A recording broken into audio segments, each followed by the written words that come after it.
ليلى عبد اللطيف هل تتصل بالجن؟ تكشف سر تحقيق تنبؤها. إليكم التفاصيل. في أيام القليلة الماضية أثارت العرافة اللبنانية ليلى عبد اللطيف الشكوك حولها، واتهمها كثير من الأشخاص بالجدل والتواصل مع الجن بسبب تنبؤها بانفصال الفنانة ياسمين عبد العزيز عن زوجها الفنان أحمد العوضي، وهو ما تم بالفعل في الأيام السابقة.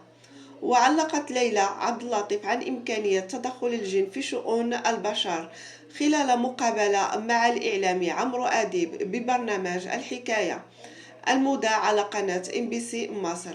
هل الجن فاضي يدخل بيوت الفنانين ويقول لي دي هتتجوز دي هتطلق؟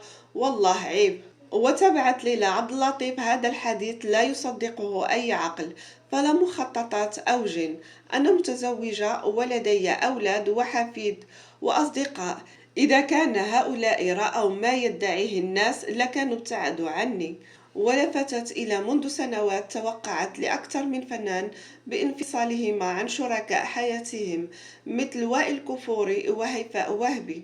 وأضافت: سري لا يعلمه إلا الله. أنا سألت شيخا كبيرا عن حالتي وقال لي يوضع سره في أضعاف خلقه. واستكملت: أنا بحب ياسمين عبد العزيز وهذا مجرد إحساس وإلهامي تجاهها، كان مجرد خاطر ولم أتمنى أن يتحقق. ما الجديد في حياة ياسمين عبد العزيز؟ أشارت العرافة اللبنانية إلى أن الفنانة ياسمين عبد العزيز ستتزوج عن قريب وسترزق يوما ما بطفل.